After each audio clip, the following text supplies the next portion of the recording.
You are muted, sir. Okay, so this is lecture 2 of third week of center of mass. We have been looking at oblique collisions.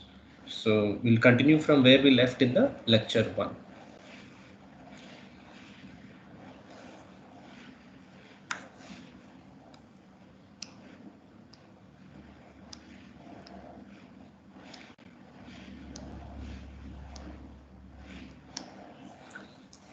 Okay, so we realized the two cases through the circle diagram that theta max is sine inverse of smaller mass by larger mass. That's the best way to remember it, right? Smaller mass by larger mass, because the domain of sine inverse function has to be that.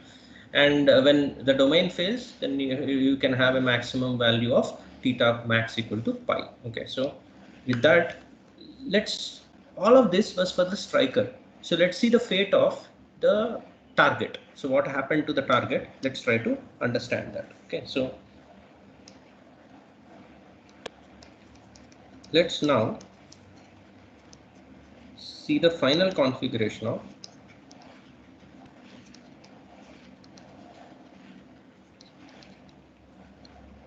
target for case of m1 greater than m2. That means the striker was heavier.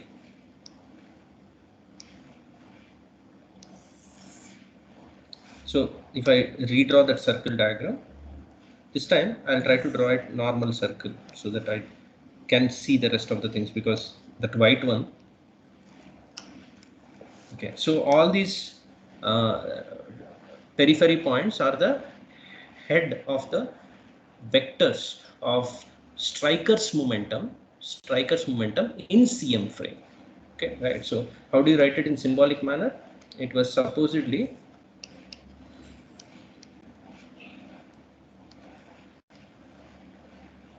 P1 subscript CM prime bar, all these heads of the vectors. Okay, and the M1 thing, which was the blue vector,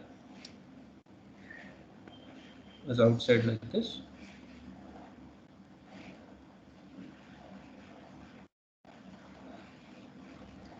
Okay, so let's look at one of the cases, right? One of the cases where the P1 CM before was the green one. This is the P1 CM before. P1 CM after is some yellow vector like this. Let's suppose it has got deviated, not by maximum angle. I'm taking a general case, so it might have got deviated like this.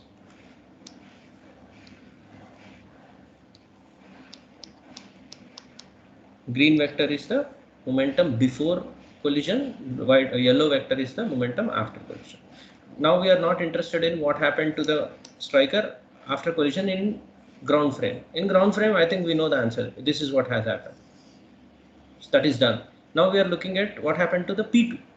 Okay, so can I say or argue that P1 CM prime bar and P2 CM prime bar are negative vectors of each other? So look at the rightmost top corner of the screen. I'm writing something which is interesting. Is this prime? In CM frame, always the two objects have equal and opposite momentum.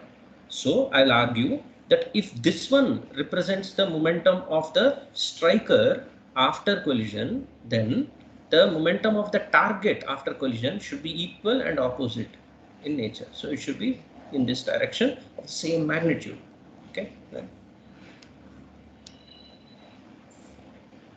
Choosing the same color. Okay, right. So how do you now draw what happened to the striker?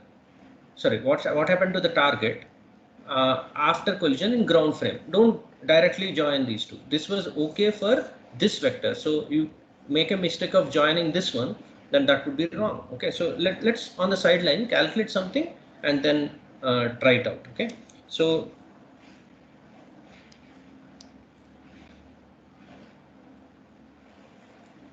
this is your target thing in CM frame, and This was the striker in CM frame.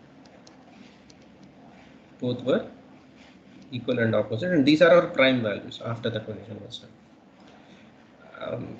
So if I want, I'll use red color. If I want P2 in CM frame with a prime, this is equal to, I'll slowly write. Okay, so I'll do it in a proper manner. Mass of the target into V2 final, which is prime bar, minus VCM bar. I think this is simple.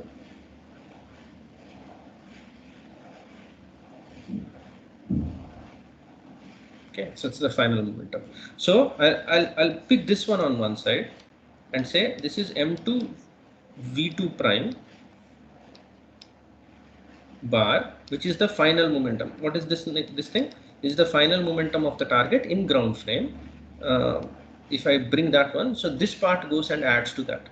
So that would be P2 prime CM bar added to a vector called M2 VCM. Once you're okay with it, I'll change colors. Okay, right? M2 VCM. What is this M2 VCM? M2 VCM is this number. Okay, right? So I think, and this number is this one. So I'd draw this in yellow so that I can show that.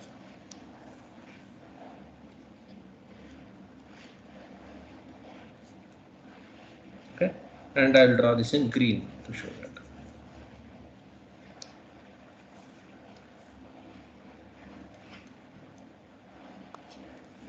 Okay, so the final way in which the target is going to move is the vector addition of yellow and green. So that means either I can use, listen carefully, I can use a parallelogram law of vector addition of these two. Reason for calling it parallelogram law is because their tails are touching. They're not ready for triangle law. Okay, so maybe I have to finish something like this, and then draw it. Or if I'm smart enough, I can understand that this green length is equivalent to up from here, the blue length to here is the same as this green length. So I'll visualize in my mind that there is an overlapping green vector here. Can you carefully observe? I've drawn a green vector there also. I know it might spoil the blue part of the diagram, but can you visualize this? This green one, I've just shifted it here. The reason for shifting it there is that the head of this and now the tail of this are touching, which makes it ready for the triangle law of vector addition. I know you will question me, what's the problem with the parallelogram law, but I just want to have everything drawn from this line. Okay, right? So the resultant either drawn as a diagonal of this parallelogram here or the third side of this triangle here would give you this red vector. So I'll use the red color to represent that. This is it. Okay, so what is this red colored thing that I wrote? Momentum of the target, which is the second object, prime in ground frame. Okay, so since the target was not moving at all, right, the angle through which this one went from the initial line of motion of the striker, this angle is the angle through which it went. In CM frame, this is the angle, this is obtuse angle it went, but in the ground frame, it will make an acute angle, as you could see.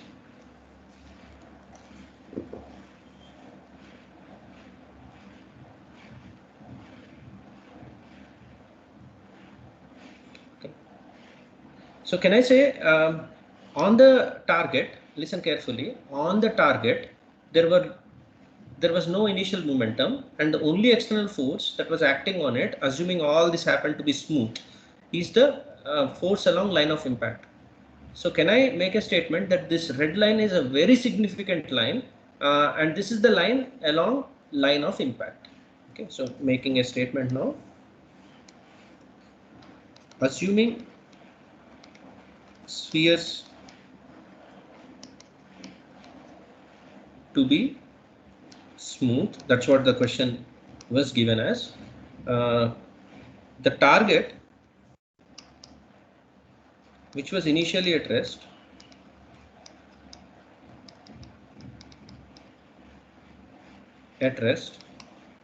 if at all it moves, If at all it moves, it should move along the force applied on it, and the force applied is along a line of impact. So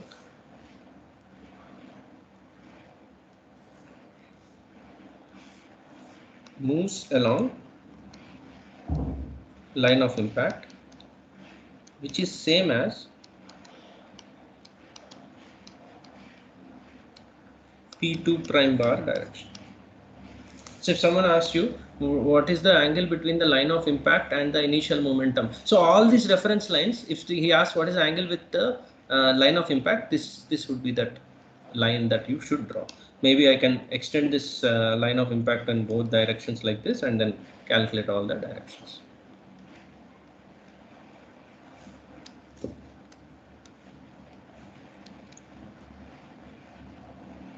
This is your line of impact.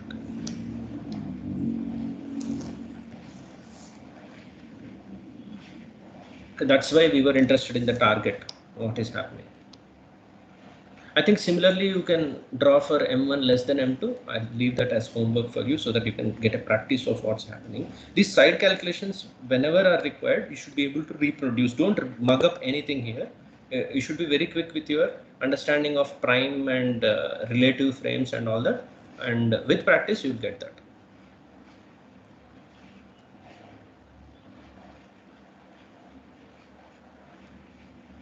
So here I have drawn an overlapping green, because otherwise I could have drawn this red one here as a diagonal to that parallelogram, like this, something like this. I could have the red one here. It's up to you what you want to do.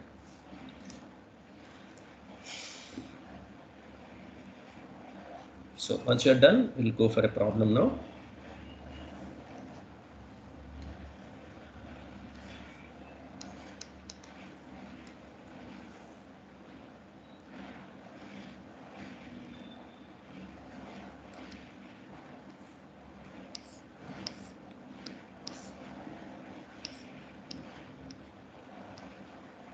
Let's say there are two objects which are going to collide now, as shown in the figure.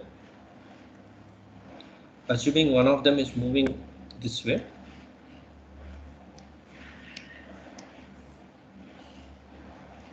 like this, with a velocity of 5 meters per second, and the direction I am taking it as x-axis.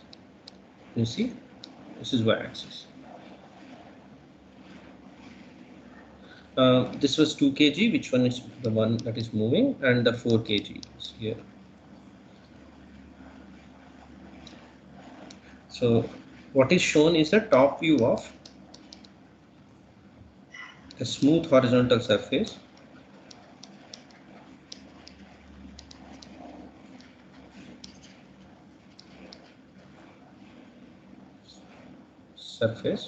with collision between two smooth spheres, with collision between two smooth spheres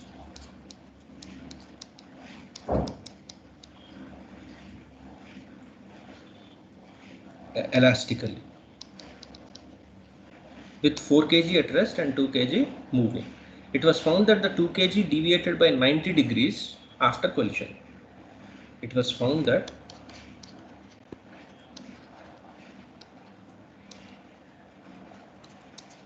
two kg deviated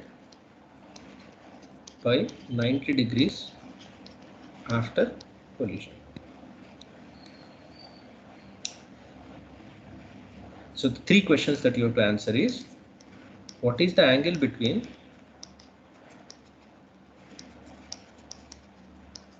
line of impact and initial momentum vector of 2 kg? Initial momentum vector of 2 kg.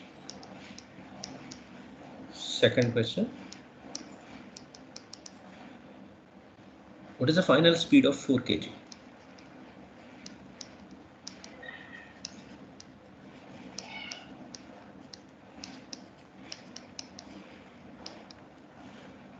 Third one.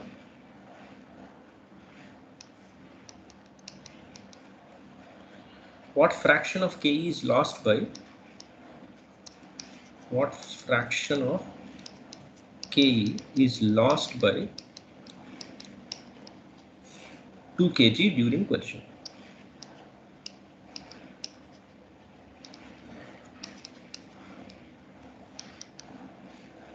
Okay, I'll just give you a minute.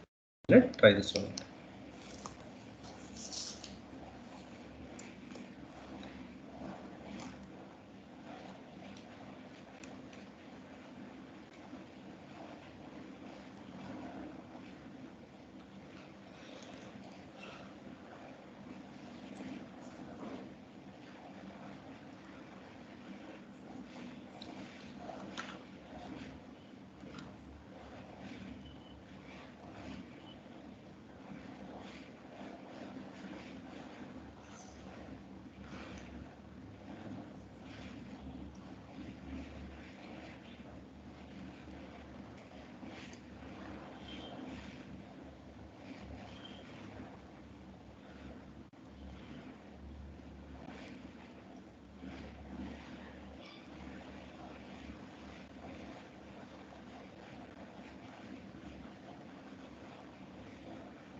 You can solve this using the equation method also, but I would be focusing, because we have just now finished the circle method, it would be a nice way to practice, and more you practice, you will get more friendly towards that method. Okay, so that would be my agenda today.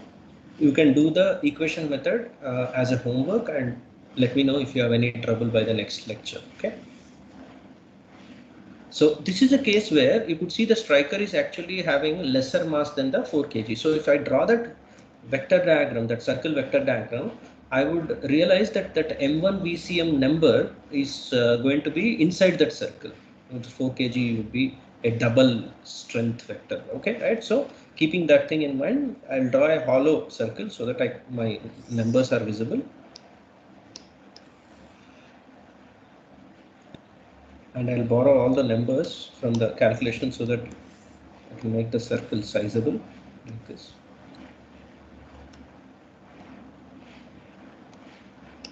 Okay, so I'll use the same letters. Okay, so B was the center of the circle, so I'll stick to that. C was the edge of the circle, and BC bar, if you remember, was M2 VCM magnitude wise. Okay, right, and AB bar, wherever A is M1 VCM. In this problem, the value of VCM before calculating would be equal to, I think 2 kg was moving with what velocity? Let me check. 2 kg was moving at 5 meter per second. So 2 into 5 plus 0, no contribution from 4, divided by 2 kg plus 4 kg. How much is this? 10 divided by 6, which is a 5 by 3 meter per second. VCM is this number. Okay, so M2 VCM, the blue colored length, is given by a magnitude of M2 is 4 kg, 4 into 5, 20 by 3 kg meter per second or Newton second. Okay, this is my X, the X that we discussed, right? The X which rotates but doesn't diminish. Before and after collision, the magnitude of X should remain the same for both the bodies in center of mass frame, and it can only deviate in the center of mass frame. So that's my X that we discussed in the previous 3 to 4 pages of your classwork. Okay, so M1 VCM, what's the value of that? Obviously it's half of that, right? M1 is only 2 kg, that would be only a 10 by 3. I don't want to label it, but I know it's half of it. That means if I draw that blue vector, this time I've changed colors. Okay, so I can't keep a track of all the colors. So this, according to my new diagram, is my blue color. This is 20 by 3, and AB is white in color in my new depiction. So that would be half of the radius. As I expected and told you that A will be inside the circle. Okay, now this is the momentum of the striker before collision. in CM frame, and this entire thing is the momentum of the striker before collision in ground frame. Big vector, small vector. Okay. Now, depending on how this blue X deviates to different possibilities, joining this end to that point would give you the momentum of the striker after collision. But he gave already some information about it. Let's read that. He already gave by what angle the striker had already deviated. So it was found, it seems, in this new question, 2 kg was deviated by 90 degrees after collision. This is nothing is mentioned, then it's ground frame deviation. Please understand. He never said with respect to CM frame or something. That also he can say in a new question. So reading the question, whether the momenta, whether the velocity and even angles of deviation are frame dependent quantities. As you have seen, angle of deviation is also a frame dependent quantity. Okay, right? So keeping that in mind, I'll now work in backward direction. Okay, if I want, since I know that the 2 kg is drawn below the 4 kg, right? Can you see all the positions of my deviations are in this arena?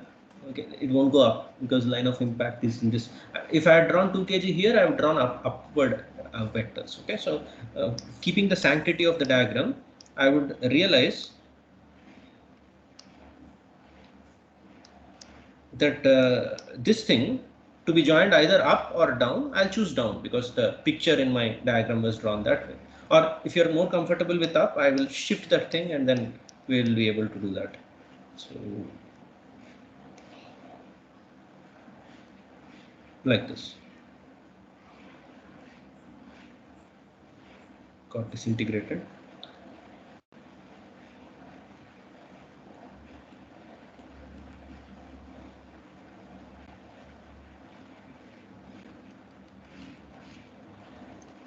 Okay, fine. Let me write it again. This is 4 kg, right?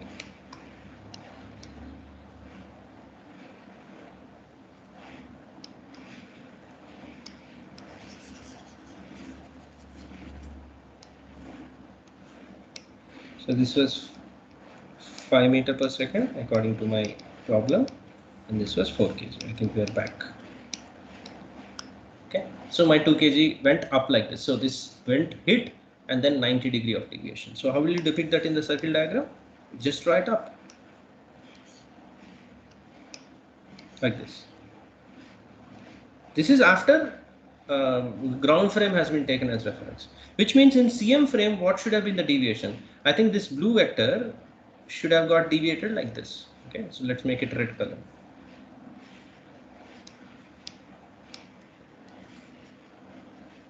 So what are these? Blue one, let me label that as C prime. This is your C prime point.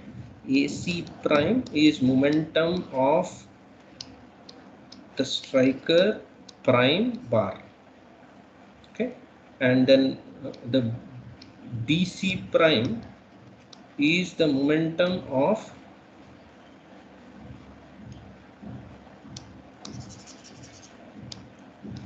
C prime bar. BC prime bar is the momentum of the first one in center of mass. This was your X, remember. Okay, so let me write those numbers off on that. This is your 20 by 3. This is also 20 by 3. This was 10 by 3. Okay, now how do you depict the P2 CM bar? P2 CM bar, these two would be opposite negative vectors of each other. So if you accept this is how the center of mass frame, the striker went, then in the anti-parallel exact diagonally opposite direction, the target object should have gone. Okay, so I'll draw it in the same red color, same magnitude, like this. And how do you get the momentum of this object in the ground frame? Remember, you join it from this end. Actually, you should add this blue and red colored one, but this blue one I could visualize in my mind. I don't want to draw it, it will spoil my diagram. So imagine this blue and this red, therefore somewhere from here I will draw. I'll use yellow.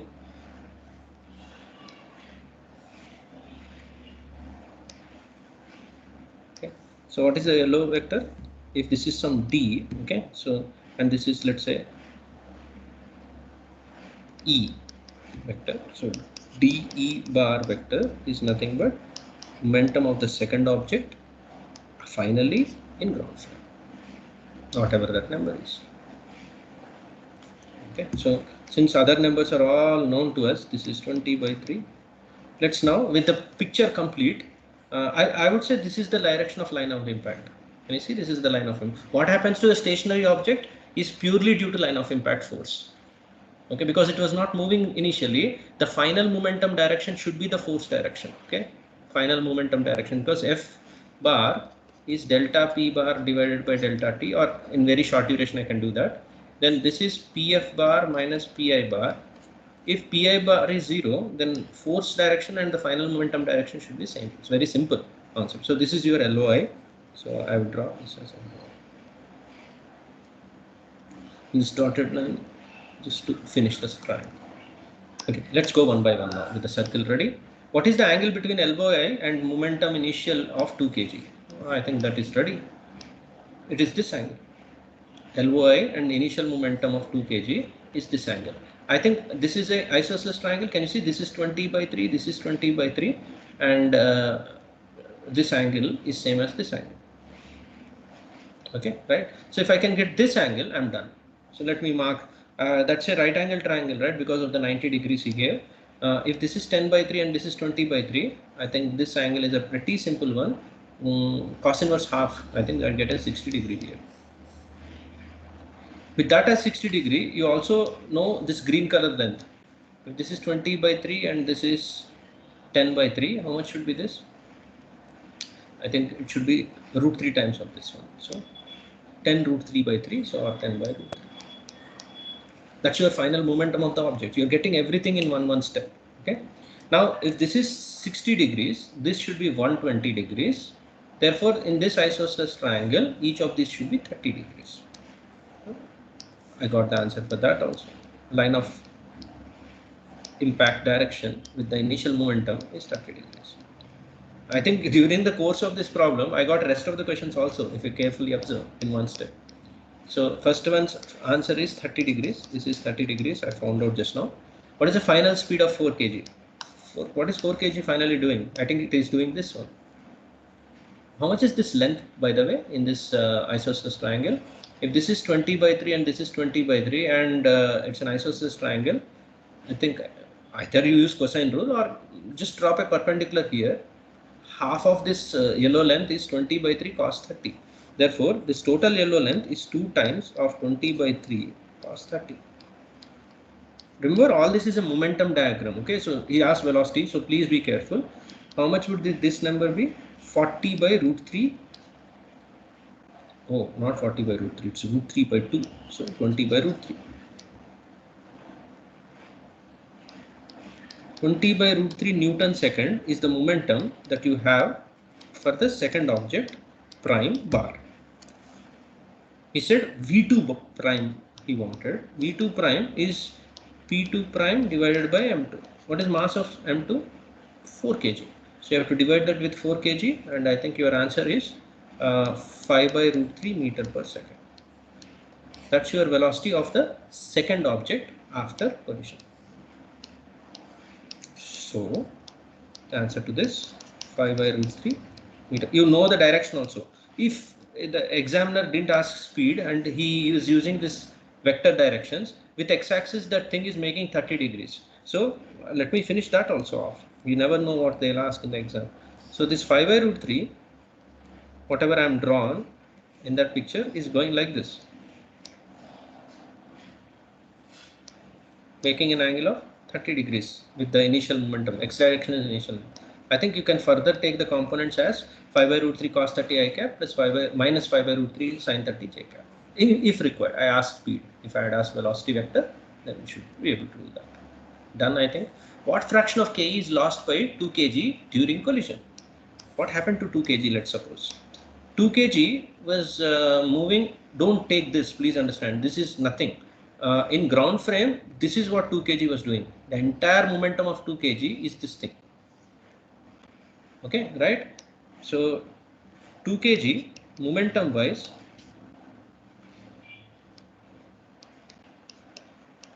P bar wise, what was it before and what was it after? From the picture, let's read it. Okay, right. Before it was this big thing, 10 by 3 and 20 by 3 combined, which is 30 by 3. It was a 10 unit momentum before. And afterwards, it became a 10 by root 3 momentum. Right? So remember momentum and Ke. Ke is a P square by 2m, right? So if momentum became 1 by root 3 times, P became 1 by root 3 times initial, then Ke will become P square, right? So 1 by root 3 whole square times. So you could say that 10 units has become 10 by root 3 on a momentum diagram, then Ke initial has become Ke by 3 times. So when a quantity becomes 1/3 of its initial, what's the fraction lost? Fraction lost would be 2/3. The quantity becomes 1/3 of its initial, then fraction lost would be 2/3. This is your answer. You should search for 2 by 3 and not mark a 1 by 3. Where did this fraction go? It was supposed to be elastic collision, right? How can Ke be lost? Remember, Ke is not lost by entire system. Some Ke is gained by 4 kg, and that is given by the losing cause of 2 kg. 2 kg loses Ke, 4 kg gains Ke, total Ke of the system is conserved because he said elastic collision. So read the question, then answer it.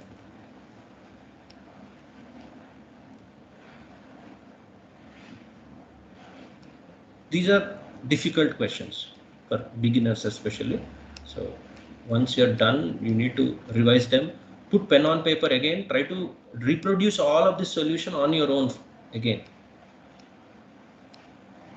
Convince yourself that what we wrote is perfect. This is your third question that we do.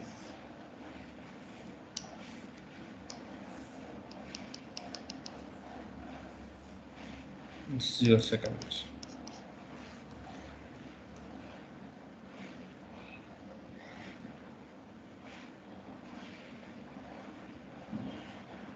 Okay.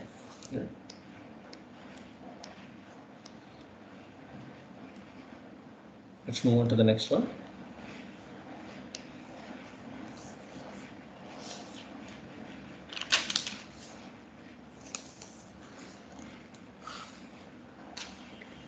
Last one for the day. One simple question and then we'll close. We have a top view of a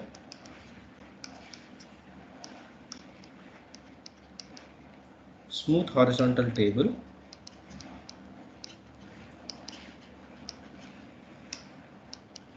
Smooth horizontal table,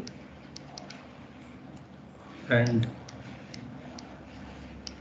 the thread I'm going to draw, I'm not yet drawn it. The thread shown is perfectly inelastic. Remember how we define E for a thread also, right? So perfectly inelastic is mentioned. And in exams, they may not mention perfectly inelastic. They'll use the word ideal. Ideal threads mean E equal to 0. Ideal is not E equal to 1. E equal to 1 is actually a special case. So you have two blocks, it seems.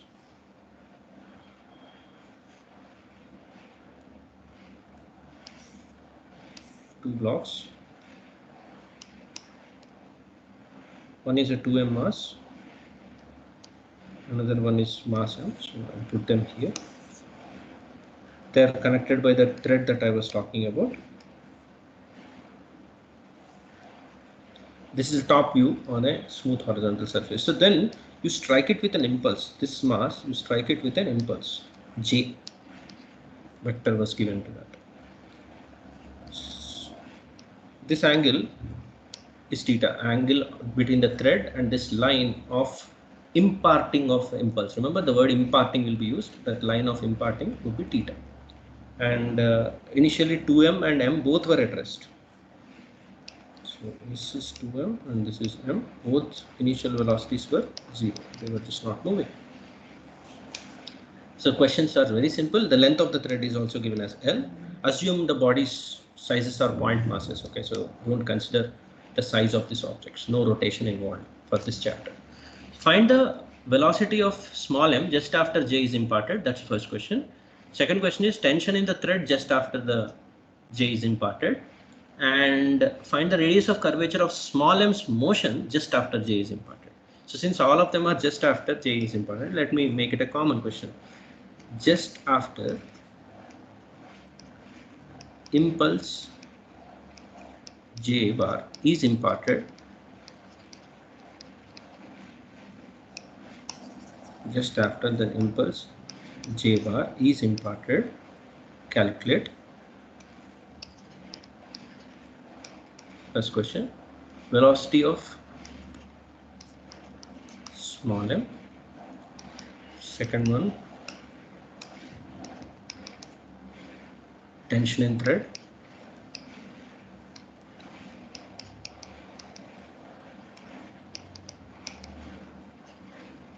Third one, radius of curvature of motion of small m.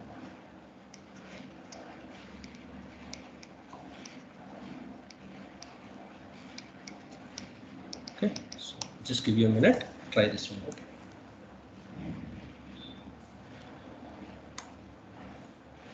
At least try the first two. Okay, third one I'll help you out because we are running out of time. I may not be giving you enough time to solve the third one.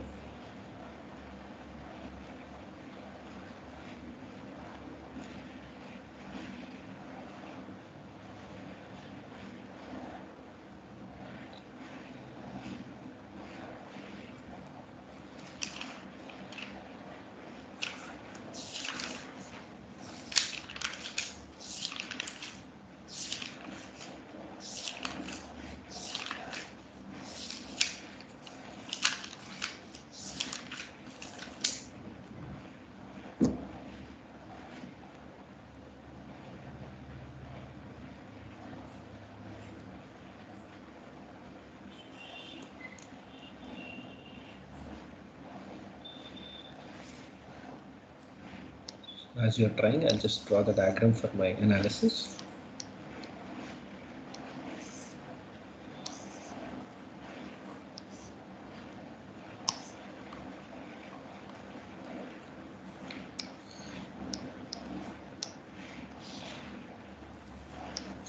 I'll draw the components of J, which are like this and like this.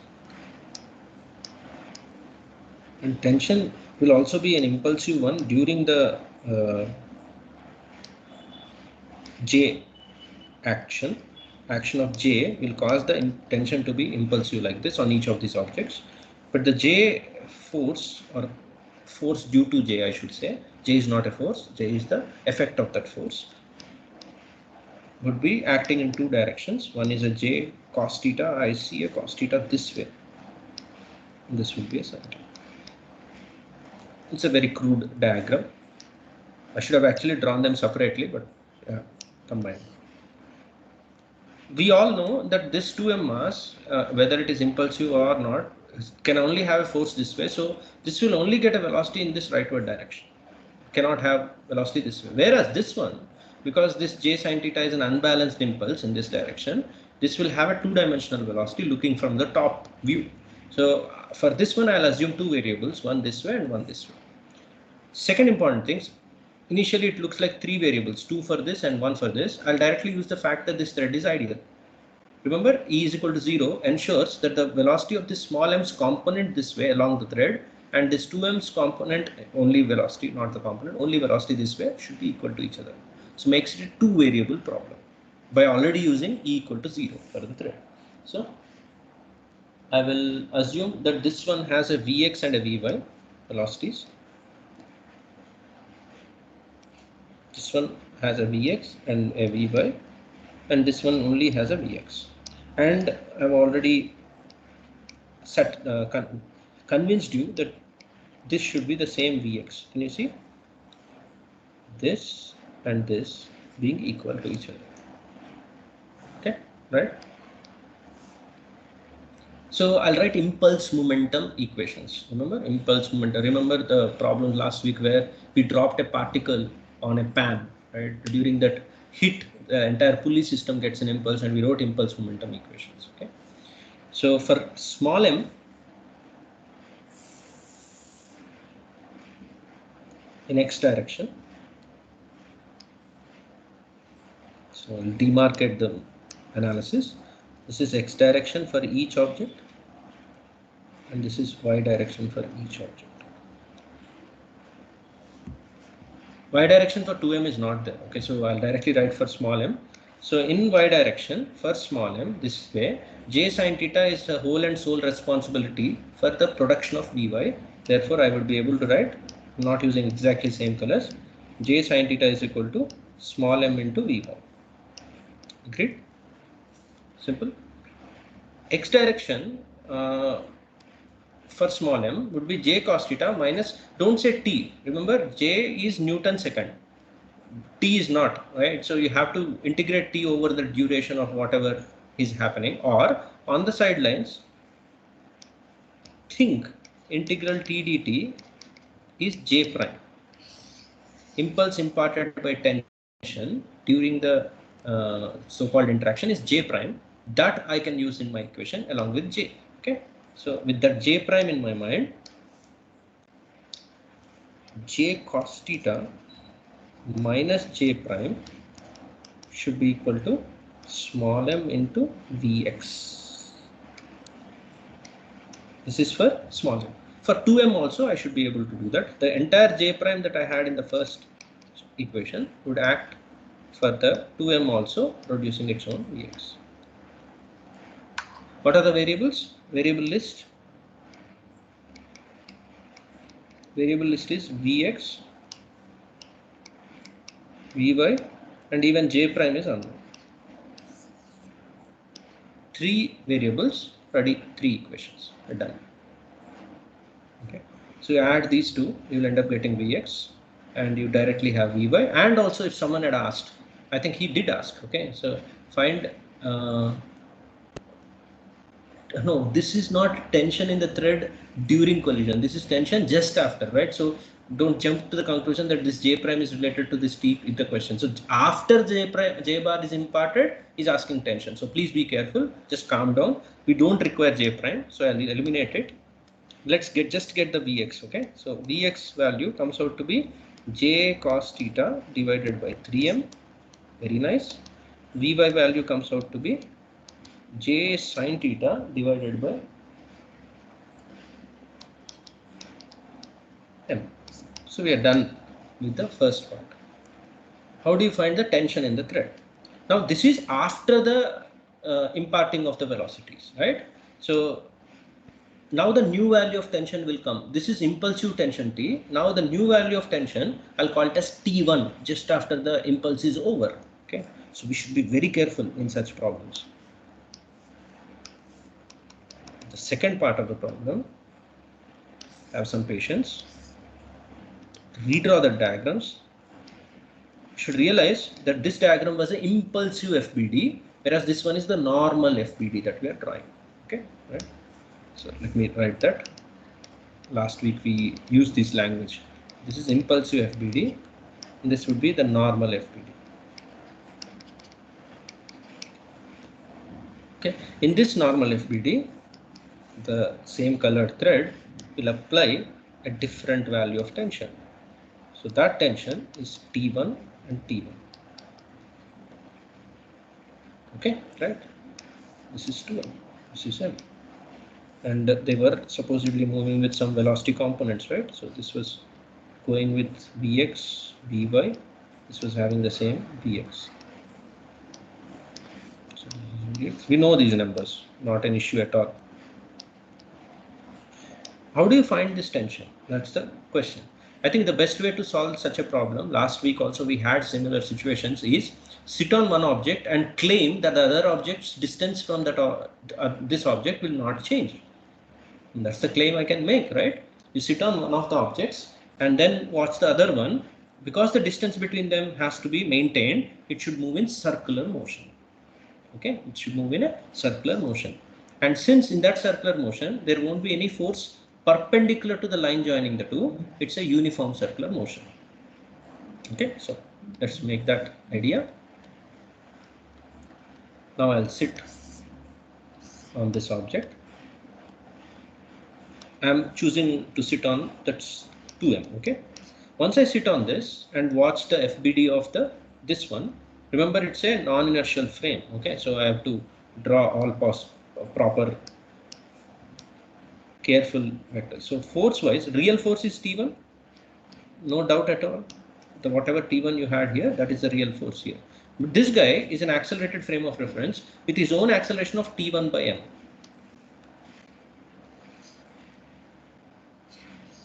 He'll say my acceleration is equal to T1 by m towards right. So if a frame of reference acceleration is towards right, he should put a pseudo force towards left equal to. So 2m. I was about to correct it, but you were quicker. Okay, right? Yeah. Now coming back. So this acceleration was towards right. So if he's judging this body's motion and he wants to apply Newton's second law, he has to put a pseudo force. Pseudo force put by this guy on this, I'll put it in yellow, would be equal to mass into acceleration. Whose mass? Mass of the body that he is observing into acceleration of the observer. What will it become? I'm directly writing it. I think you will be all okay with this. It will be T1 by 2. T1 by 2m acceleration multiplied by mass m.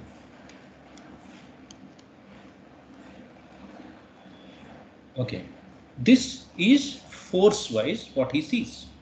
Okay, and he sees circular motion. So he will say, and now the mass m is moving in circular motion like this. What is the velocity of that circular motion that he sees? I think you reverse this Vx and put it here. I think only Vy survives. So he, according to him, the only velocity this object will have is Vy. Finished. He sees a circular motion with a velocity of Vy, and so radius of circular motion is L, and centripetal force he thinks is these two sum. Therefore, 3T1 divided by 2, according to him, should be equal to mass m into Vy square divided by the length L of the thread. Finished. We are done. Nicely substitute Vy and then get the value of T1. T1 after the collision, which is normal force, it's not impulsive force, would be equal to, I'm just substituting, I have some answer here, just check the calculation. I'm not so great with my calculations, so this is what I have in my book, 3 ml. Okay, check this one out. This is how you calculate. Okay, right. So I'll leave the radius of curvature part to you. Please understand, if he's asking what is the radius of curvature of small m with respect to capital M, that's L. But since he didn't, he's asking the radius of curvature of this body's motion with respect to ground. That is definitely not a circle and makes it slightly tougher but achievable problem. So that I am leaving it as homework for you, and we will see the solution in the next lecture. Not only that, I would request you to redo the second part. That's another homework, fourth one. Redo the second question using CM frame. Instead of sitting on 2M, CM frame is an inertial frame, right? So maybe it's better, or otherwise you need to think, and whether frame is CM or non-inertial, I think contact forces are frame independent. You should still get the same answer, but practice is very important. So you should be able to convince yourself using the CM frame. Okay, so these are the two homeworks: the radius of curvature part with respect to ground, and redoing the second question to find the tension in the thread using the center of mass frame. What happens to this tension as the time progresses? Because this motion is not going to change, this tension remains constant. The bodies will keep moving, but the tension remains constant. it would be very nice, and we'll do it in the future in rotation chapter, how to find the trajectory of small m and 2m. That would be very interesting problem to see. For now, just try to do this part.